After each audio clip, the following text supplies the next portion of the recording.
Broken Fugue, Solfège, Day 29, Nightmares.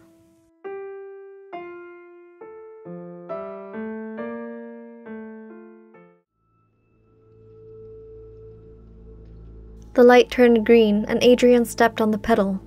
It was dusk. He kept his eyes on the car in front, running a finger along the leather stitching on the steering wheel. That was when he felt it. A numbness that started from his head and cascaded to his toes, as if water were filling the inside of his body.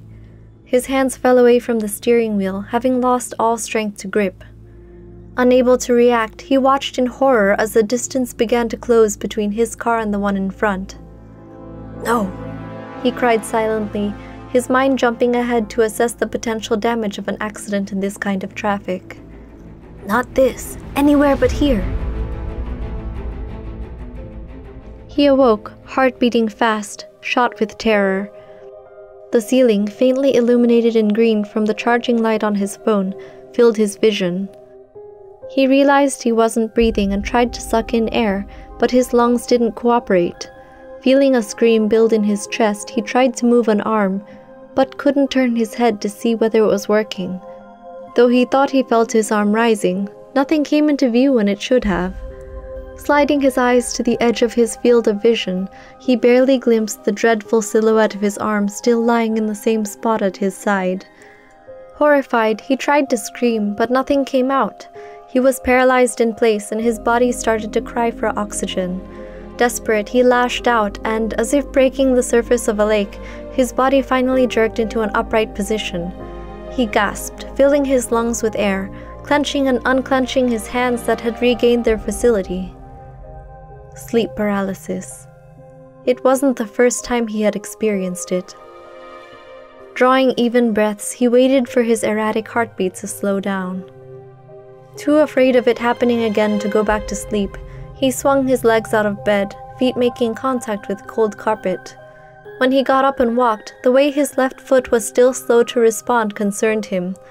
It felt like he was wearing 2 layers of thick socks on that foot. Adrien padded out into the living room and crouched beside the hamster cage. Émile was silent. Did hamsters sleep through the night? Squinting his eyes, Adrien tried to make out Émile's whereabouts in the faint glow of moonlight that bled through the curtains.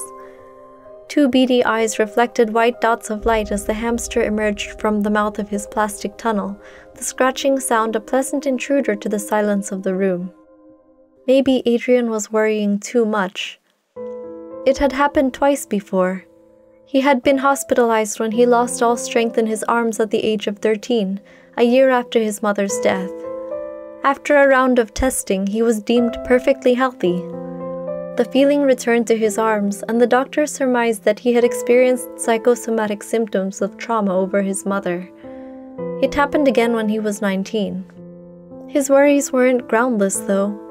During the many rounds of testing he had undergone at the age of 13, the doctors had found the mutation in his genes, the same one that his mother had, meaning he was likely to develop the same symptoms at some point during his early adulthood. His father hadn't told him until he was 18 and ready to leave home for university. The resulting anxiety and pressure from his father to make the best use of his health were probably what spurred the second bout of stress-induced symptoms. This time, though, he couldn't be sure if the loss of feeling in his foot was due to his anxiety or not.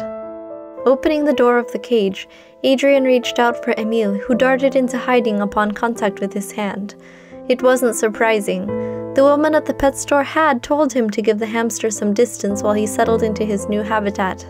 Yet, Adrien's heart shriveled at the lost opportunity for warmth. He wanted to call Marinette. She was good at cheering him up. But he hadn't told her about this illness that haunted him and his mother's memory, and plus it was the middle of the night. "How do you like your new home, buddy?" he asked Émile, trying to ground himself in the present reality. Émile rustled in the bedding, the fluffy curve of his side twitching just beyond the food bowl. "You're a lucky little guy, you know. You have the best mom." "I love her. But don't tell her I said that." Adrien hugged his knees, wishing he weren't alone at this moment. The raw fear had subsided at least. Maybe he'd be able to go back to sleep.